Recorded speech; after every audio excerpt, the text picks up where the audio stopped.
오늘은 로마서 8장 26절에서 30절에 있는 말씀을 가지고 도우시는 성령님, 선을 이루시는 하나님이라는 제목으로 같이 주의 말씀을 상고해 보기 원합니다.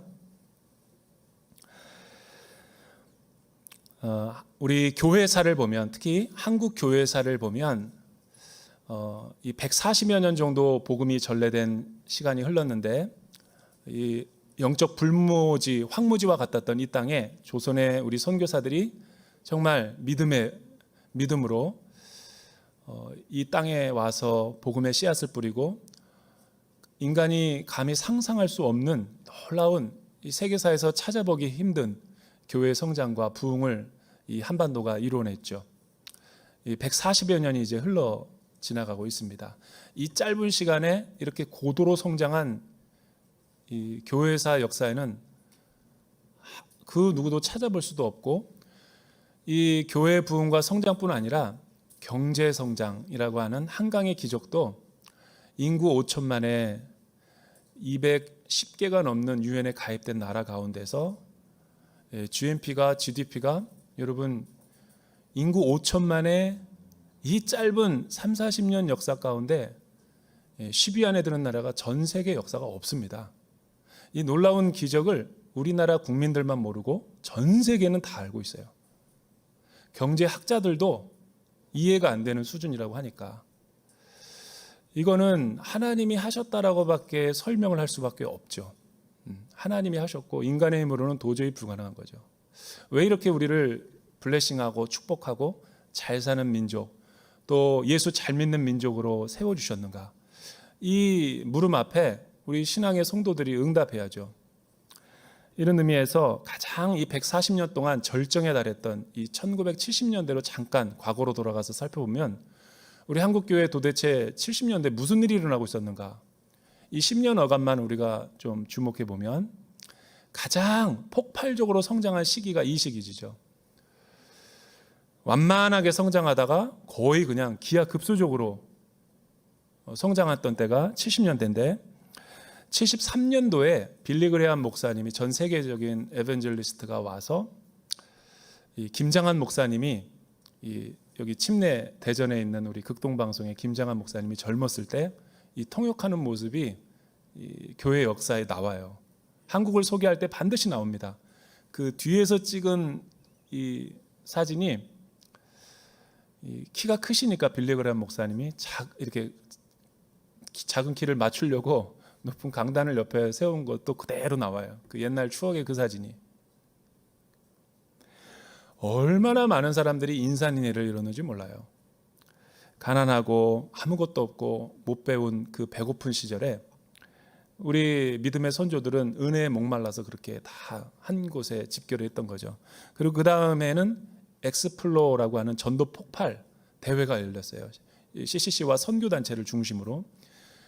여러분, 얼마나 많은 사람들이 여의도 광장에 왔는지 200만이 넘을 정도니까, 200만이라는 인구가 광화문도 못 채우는데 우리 어른들은 다 그때 다 모였어요. 그리고 주의 말씀을 들었죠.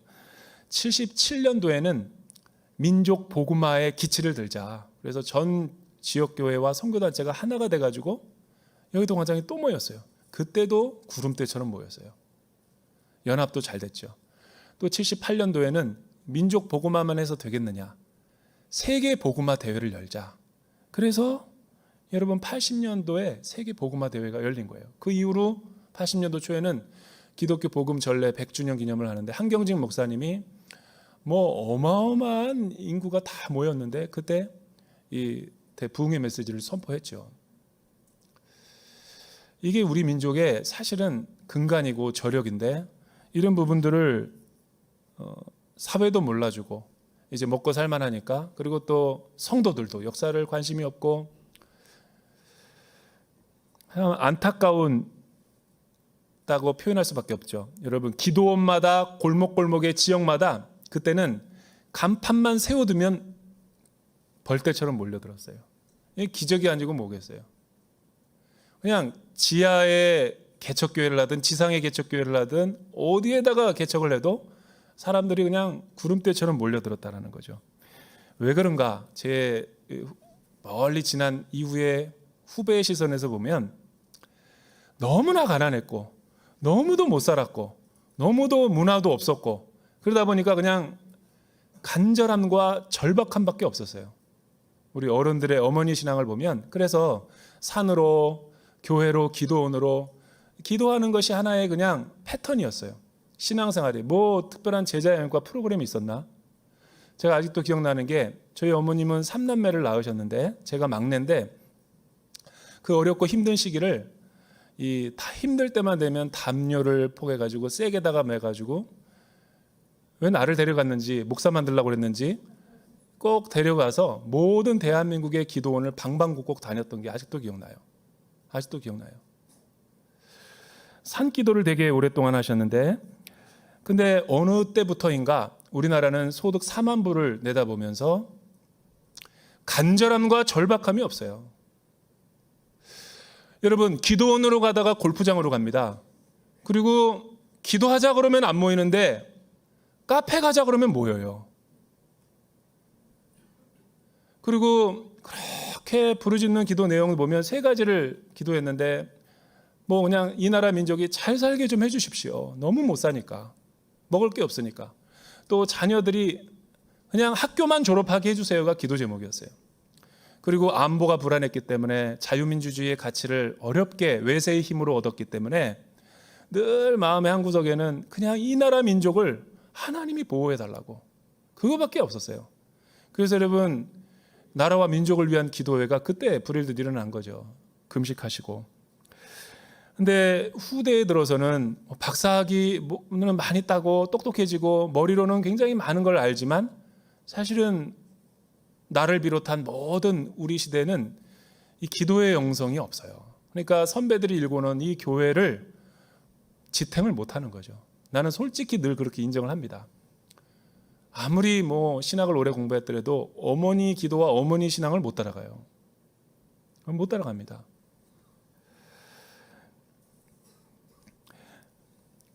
그리고 특히 이 시대 가운데 부흥사라는 독특한 어떤 이 직함이 주어져서 부흥사들을 통해서 하나님이 교회 개척과 복음의 씨앗을 뿌렸는데 시간이 많으니까 그냥 부흥사들이 심령 대부흥에 포스터 붙이면 다 몰려있어요.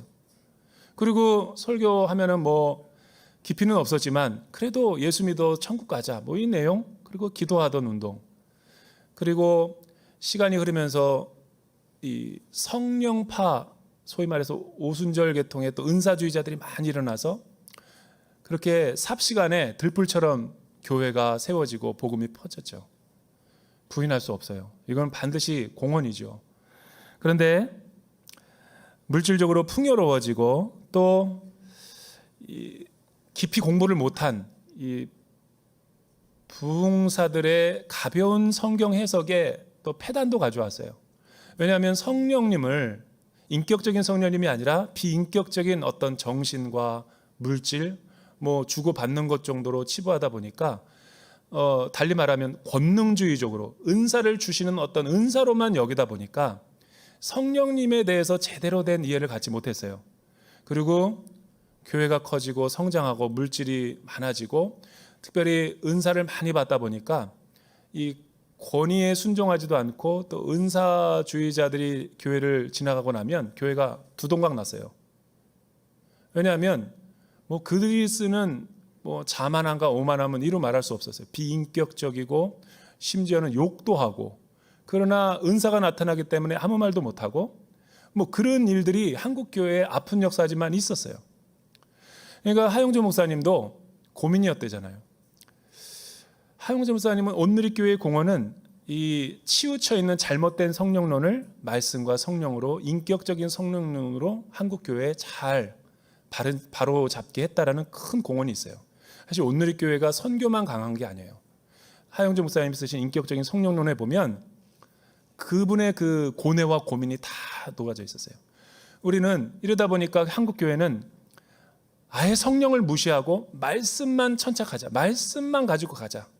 또 아예 성령 운동 은사가 막 나타나니까 말씀 있는 사람들을 막 무시하고 공부도 안 하고 연구도 안 하고 그냥 막 은사만 남발하는 그런 교회로 분리가 돼버렸어요. 온누리교회는 방언도 성령 사역과 은사도 다 인정하면서 말씀과 성령을 같이 가게 했죠.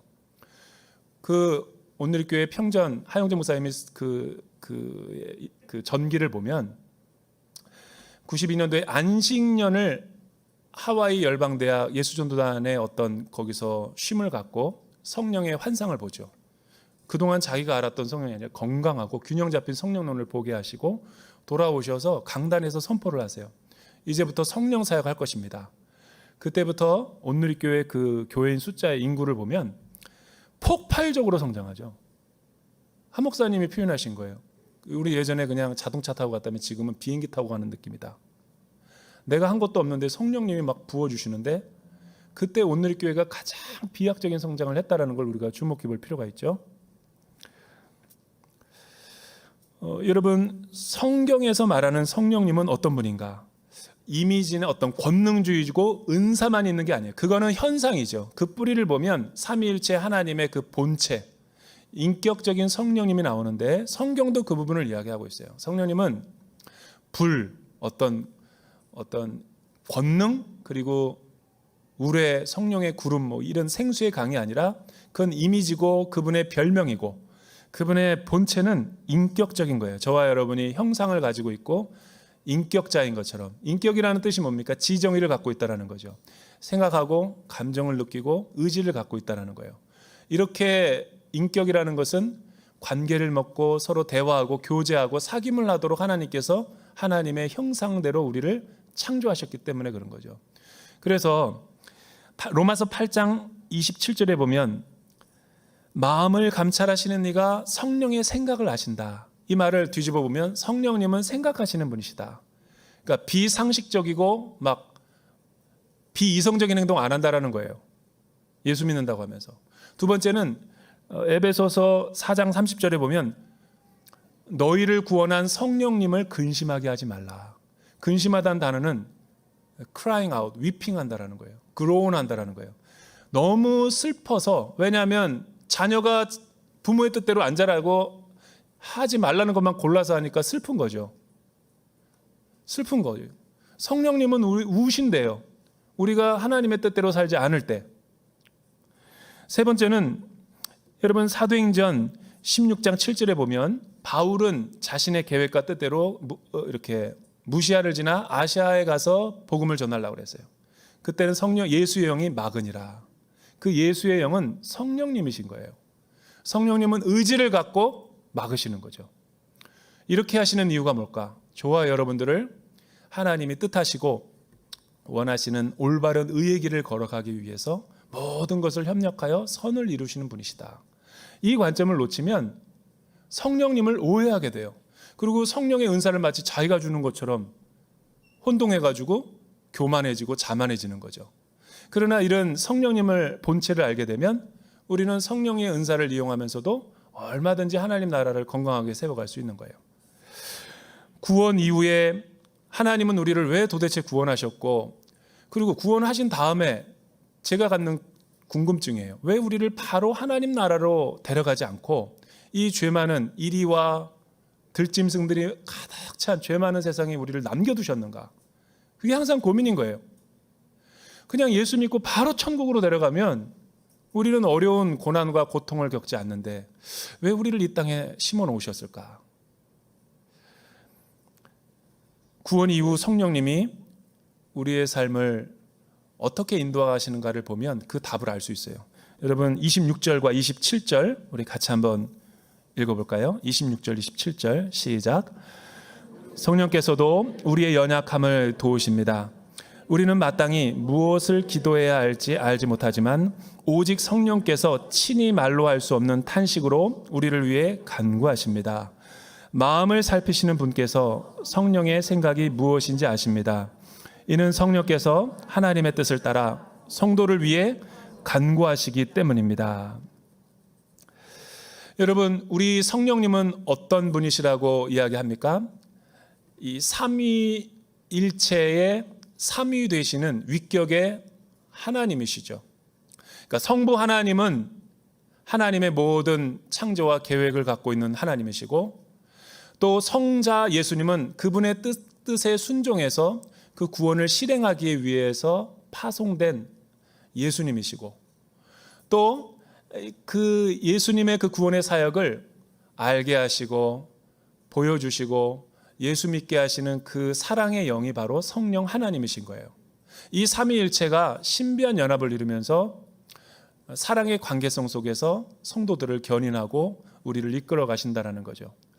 이 삼위일체를 머리로 다 이해할 수 없어요. 그러나 믿음의 대상으로 여기고 우리가 믿어야죠. 왜냐하면 이거는 태초가 시작되기 이전의 사건이기 때문에 성경의 하나님은 타 종교와 달리 이 시간과 공간이 있기 전에 하나님은 스스로 자존하시는 독생하시는 분이시다. 왜냐하면 초월적인 영역이기 때문에 그렇게 얘기하는 거죠. 굳이 신학교에서 배운 비유들을 표현하자면 뭐 이런 거예요. 태양이 있습니다. 태양. 쉬운 예로 태양에서 본체인데 빛이 나오죠. 태양의 본체는 성부 하나님이시고 빛은 성자 예수님이시고 또 이 가을 따스한 날씨 가운데 피부나 살갗에 닿으면 온기가 느껴지죠. 따스함. 그래서 성령님이다라고 굳이 그렇게 비유를 해요. 왜냐하면 하나의 성질이면서 세 개의 다른 이 기능을 갖고 있기 때문에 삼위일체죠. 그러나 이거는 불충분한 설명이죠. 여기다가 더하려면 사물인 거는 그렇게 존재해요. 그러나 피조물은 존재하지만 인격적인 존재는 그런 존재가 없어요. 그래서 이게 설명이 안 된다라는 거죠. 우리 성령님은 좌우지간 그렇게 존재하시는 분이시고 성령님은 예수 그리스도의 십자가를 믿게 하시고 또 하나님의 사랑을 알게 하시고 대속의 은혜를 무엇인가를 인간이 깨달을 수 없기 때문에 성령님이 우리 마음 가운데 오셔서 그거를 보여주시고 믿게 하시고 알게 하신 거죠. 그런데 우리가 크리스찬으로 갓 태어나면 하나님의 자녀가 되어서 이제 더 이상 종의 영이 아니라 세상의 지배를 받지 않기 때문에 하나님을 깨어진 관계가 회복되기 때문에 아바 아버지라고 부를 수 있는 하나님의 자녀요 상속자로 변화가 된대요. 여기서 가장 중요한 키워드가 뭐냐면 아바라는 단어예요. 왜냐하면 이 아람어 아바는 그냥 일반적인 호칭이 아니라 아버지와 아들의 가장 친밀한 특별한 관계를 설명할 때만 쓰는 단어이기 때문에 구원 이후에 이신칭의 복음을 믿은 저와 여러분의 신분이 그렇게 바뀌었다라는 거예요. 그러므로 좋든 싫든 우리가 하나님을 아버지라고 부를 수 있고 기도할 수 있고 아바라고 부를 수 있는 것은 성령님이 하신 거예요. 여러분 이런 신분의 변화를 느끼지 못하시는 분들은 늘 종의 영, 육신의 영에 사로잡혀서 교회 생활을 하는 육신적인 크리스찬이 될 수밖에 없어요. 양자의 영이신 성령님이 우리를 그렇게 상속자로 만들어 주었다라는 거죠. 얼마나 하나님이 하신 일이 위대하고 놀랍습니까? 여러분 이제 하나님이 늘 죄를 지으면 심판하고 우리를 정죄하는 두려움의 대상이었다면 또 육신의 아버지를 잘못 만나가지고 늘 이렇게 학대당한 사람들은 마음문이 안 열려요. 그러나 이제는 괜찮아요. 하나님이 우리 아버지가 되어줬기 때문에 우리는 하나님 앞에 친밀한 관계를 맺게 됐는데 친밀함이라는 것은 관계적인 용어이기 때문에 언어가 안 되면 대화가 안 되면 친밀함을 느낄 수 없는 거죠. 만남과 교제를 갖지 않고 어떻게 친밀해질 수 있어요? 페이스에 뭐 이렇게 팔로워 돼서? 온라인에서는 그것도 친밀하지 않아요. 그래서 성령님이 구원 이후에 우리에게 주신 매개체가 뭐냐면 영혼의 언어, 영혼의 대화인 기도를 선물로 주신 거예요. 기도는 세상 사람들이 할 수 없는 거예요. 하나님의 자녀가 된 사람들만 권세를 가지고 할 수 있는 거예요. 기도를 할 수 있다? 예수님의 이름으로 기도합니다라고 고백할 수 있다는 것은 굉장한 신비입니다. 굉장한 신비예요. 그런데도 우리는 기도를 안 해요. 기도를 하는데 주님이 나를 응답하지 않는다라고 치부하고 하나님 앞에 안 나가는 거예요. 그러니까 성령님이 슬피 울 수밖에 없는 거죠. 기도는 생명의 탯줄입니다. 왜 호흡이라고 하는 줄 아세요? 육신의 생명도 호흡하지 않으면 죽습니다. 몸이 병들었으면 호흡이 가빠요. 폐가 아파서. 그런데 영적으로 거듭난 새 생명을 얻게 되면 탯줄이 하나 생기는데 그게 기도의 호흡인 거예요. 그래서 기도를 하게 되면 하나님을 더 알아가고 하나님께로 깊이 가까이 나가게 되고 영으로 기도하기 때문에 하나님의 뜻이 뭔지를 서로 알게 되는 거죠. 게다가 방언까지 하나님이 블레싱 해주면 이거는 알아듣지 못하는 개인의 언어이기 때문에 천상을 오르락내리락하는 그런 신비한 사건을 경험하게 되는 거예요. 여러분, 제가 갓 결혼하고 나서, 갓 태어난 크리스찬처럼 갓 결혼하고 나서 전에는 장모님에 대한 어떤 충격을 받았는데 이번에는 장인어른을 통해서 충격을 받았던 적이 있었어요. 사실 모든 게 어색하죠. 갓 결혼했는데 뭐가 뭔지 모르겠고 그냥 어떻게 결혼했는지 모르겠더라고요. 그런데 한 번은 뭘 기획하느라고 문서를 작성을 하고 있어서 제가 사무실에서 이렇게 발표를 해야 돼 가지고 담임 목사님을 막 정신없이 하고 있는데 전화가 한 통 왔어요. 근데 막 뭐라고 혼자 5분 동안 얘기하더라고요. 근데 저는 어떤 한 목사님의 목소리랑 비슷해 가지고 네네네 그냥 소위 말해서 영혼 없이 대화를 했어요. 네네네 알겠습니다. 네. 그런데 장인어른이에요. 너무 충격을 받아가지고 다시 전화를 걸어서 너무 죄송합니다. 제가 어떤 목사님인 줄 알고 착각을 했는데 우리 장인어른 하시는 말, 목사라도 그렇게 전화 받으면 안 되지. 오 마이 굿니스, 그냥 충격을 받았어요. 그래서 제가 정말 회개하고 전화는 예의 있게 받아야 된다, 그렇게 제가 생각했던 적이 있어요. 근데 그 사건이 오늘 말씀 읽다가 생각나는데 왜 그러냐면, 왜 그런 사건이 일어났을까? 친밀하지가 않은 거예요. 법적으로는 가족이 됐는데 자주 안 만나고 자주 대화하지 않고 속 깊은 얘기를 안 하다 보니까 신혼 초에는 그렇죠. 우리도 마찬가지죠. 여러분, 아무리 교회 생활을 해도 자기의 속마음을 나누지 않고 교제하지 않고 서로 이렇게 마음을 열지 않으면 그 사람의 이미지와 그 사람의 형식은 알아도 본심은 모르죠. 그거를 지금 말하고 있는 거예요. 여러분, 예수 믿고 난 갓 태어난 크리스찬들의 문제가 뭐냐면 생명으로 이제 태어났긴 태어났지만 아직 미숙해요. 아직도 세상에 많은 유혹과 세상의 것들이 좋아지고, 그래서 연약하다라는 거예요. 그래서 보혜사 성령님을 예수님이 승천하시면서 이 땅에 우리 마음에 내주하게 하시고 성령님을 우리에게 하여금 코치하게 만들어준 거죠. 코칭, 가르쳐주는 선생으로. 근데 그 성령님과 내가 교제를 해야 된다고요. 그런데 성령님과 대화를 안 나누고 하나님과 기도를 안 해요. 그래서 우리의 연약함을 아신다라는 거죠. 그 연약함을 도와주신다라는 거예요. 구체적으로 어떤 연약함입니까? 성도들이 구원받아서 좋긴 좋은데 그 구원을 성장하고 성숙시키기 위해서는 기도의 훈련이 필요한데 기도를 할 줄 모른다라는 거예요. 우리가 왜 기도할 줄 모르냐면 늘 내 중심적이고 이기적이고 탐욕적이고 욕심 많은 세상 것들만 구하니까 성령님이 슬퍼하시는 거예요. 저와 여러분들은 어떤 마음과 어떤 태도로 하나님 앞에 구하고 기도합니까? 예수 믿은 지 20년, 20년, 30년 넘어도 우리 기도 제목 수첩을 보면 다 하나같이 자기 욕망과 탐욕과 무엇을 위해서 기도해야 될지 모르는 거예요. 모르는 거예요. 그러니까 늘 자기 뜻만 구하고 기도하는 거예요. 자기 할 말만 다 하고 기도가 자신의 내면을 하나님 앞에 데려가지 못하는 그런 기도가 계속되고 있는 거죠. 성령님은 하나님의 뜻과 먼 이런 기도에 대해서 슬퍼하시고 안타까워한대요. 그리고 중재자로 나섰대요. 그래서 천국에 가면 놀랄만한 것이 있는데, 천국에는 우리의 잡동사니 기도가 소각되는 쓰레기 소각장이 큰 게 있대요. 그 성령님이 다 거기다가 태워서 그런 거예요. 그렇지 않고 마냥 내 기도를 100% 가감없이 다 들어줬다?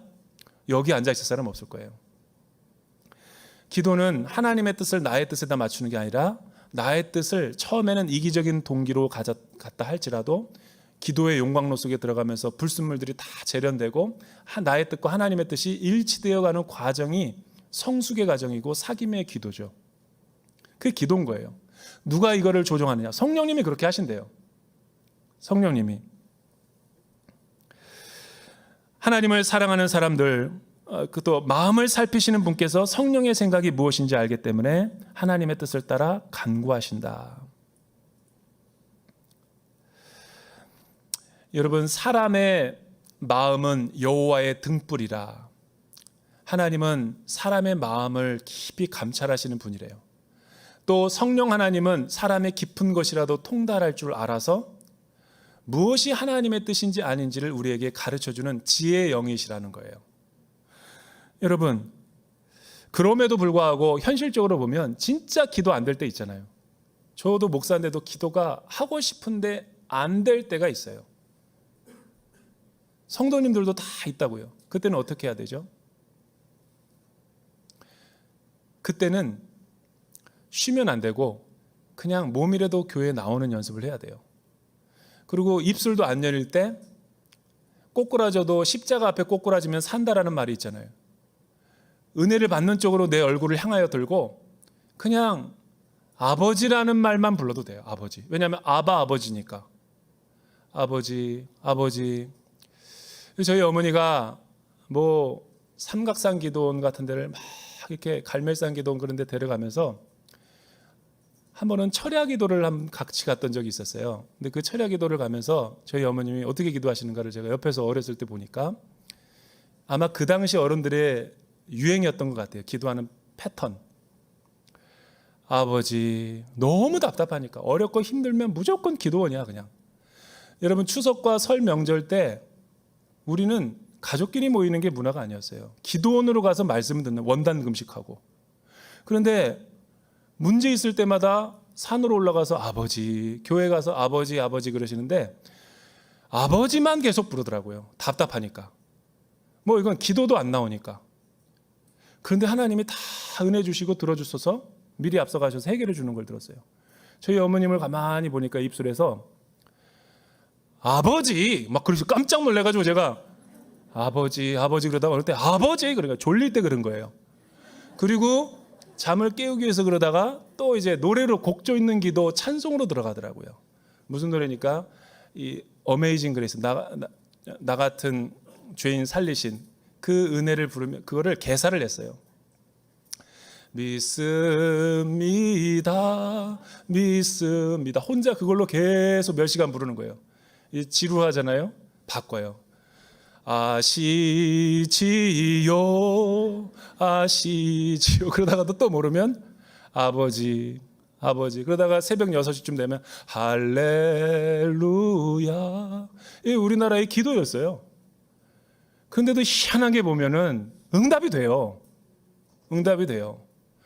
저도 기도가 안 될 때는 저희 어머니 신앙과 기도를 따라서 요 앞자리에서 맨날 그러잖아요. 뒤에 있는 권사님이 들을지 몰라요 아마. 아버지 아버지 속이 터집니다. 아버지 김 집사가 나와서 기도해야 되는데 안 해요. 아버지 그런다고요. 이 연약함을 아시는 하나님 성령님 때문에 우리가 이런 기도 드릴 수 있는 거죠. 여러분 기도가 안 될 땐 기도의 자리에만 나와도 하나님이 다 아세요. 두 번째는 28절에서부터 29절 성령님은 왜 우리를 기도하게 하시냐면 그리스도의 형상을 닮아가게 하기 위해서. 한번 같이 읽어볼까요? 28절 29절 시작.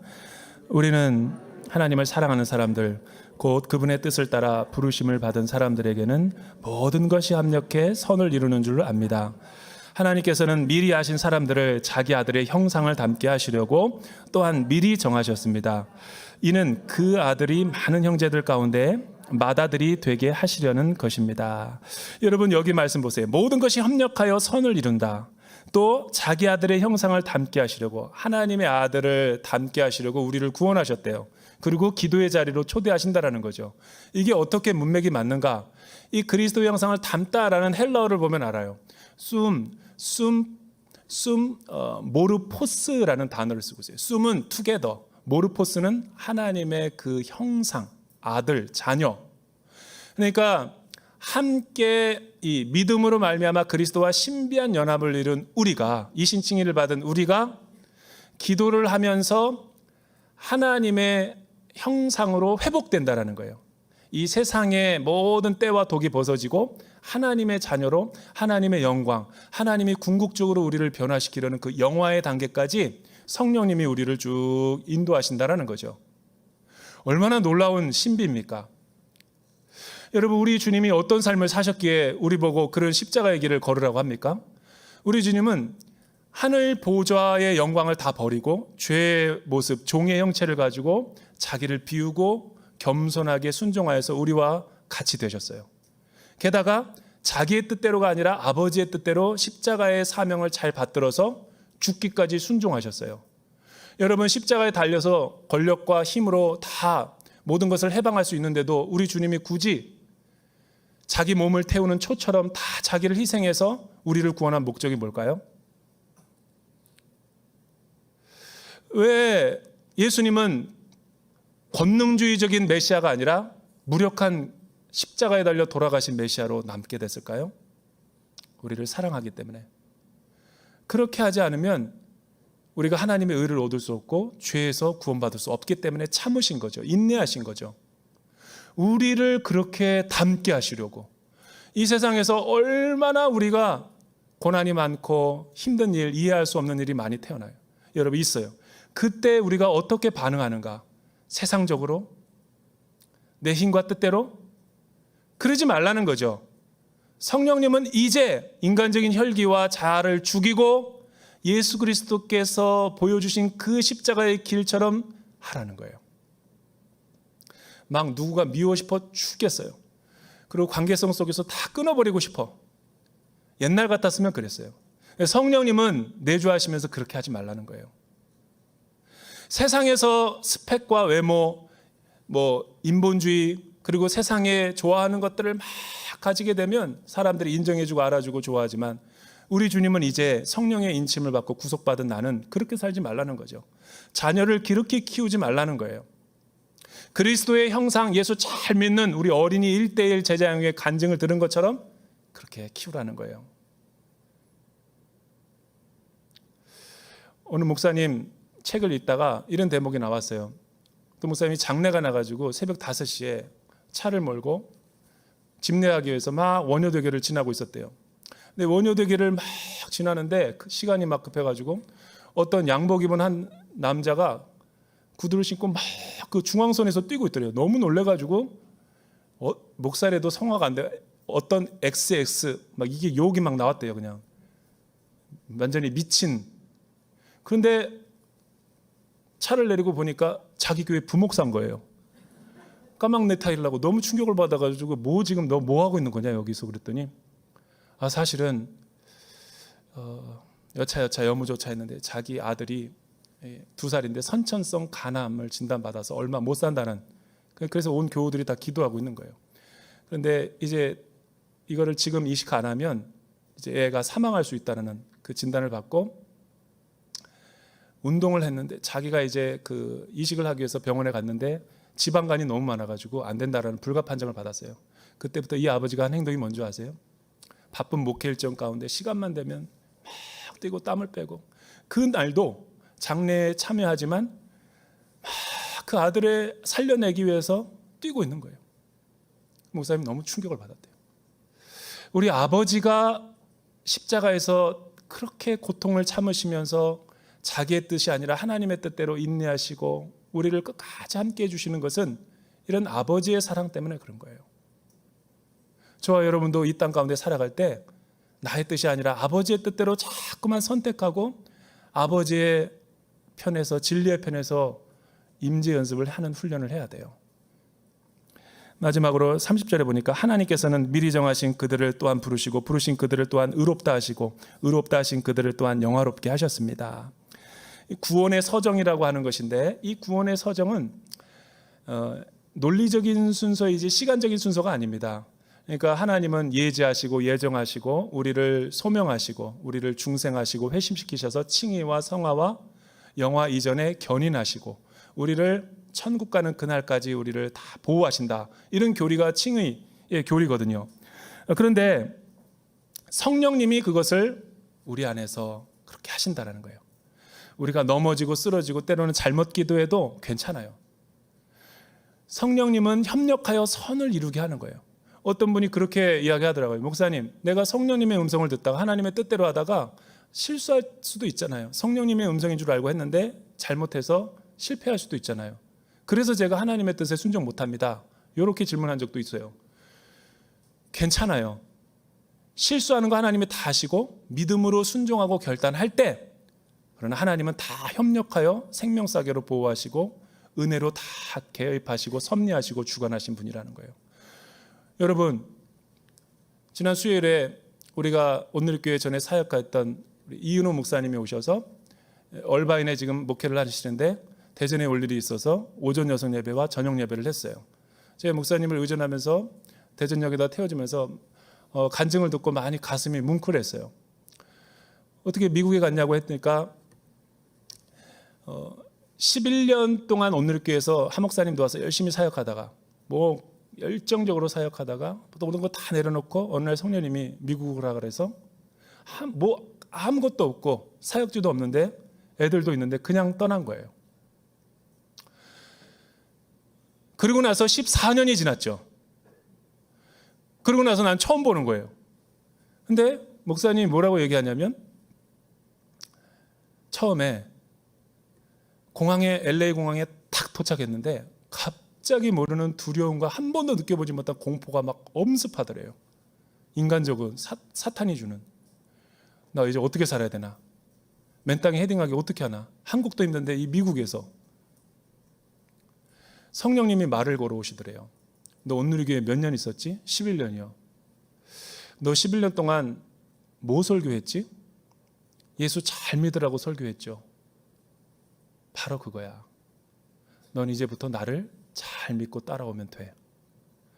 한 걸음 한 걸음 어렵고 힘들었지만 스텝 바이 스텝으로 성령님의 음성에 어렵지만 믿음의 첫 발을 내디면 그 다음 길을 열어주고 A라는 문이 닫히면 B라는 문이 열리고 그렇게 해서 하나님이 놀라운 14년 동안의 역사와 일들을 간증해 주는데 내가 대전역을 그냥 막 벗어날 뻔했어요. 밤에. 그거죠. 성령님이 우리 안에 있습니다. 그걸 센시티브하게 민감하게 반응하고 성령님의 음성에 순종해 보세요. 놀라운 미러클이 일어납니다. 기도하겠습니다. 살아계신 하나님 아버지, 우리는 믿음으로 산다고 하면서도 입술로만 머리로만 믿고 생활할 때가 많습니다. 그리고 하나님과 친밀하지 않게 살아갈 때가 참 많습니다. 주님, 하나님의 통치와 다스림을 받는 온전한 삶을 살아가게 하여 주시옵소서. 예수님의 이름으로 기도드립니다.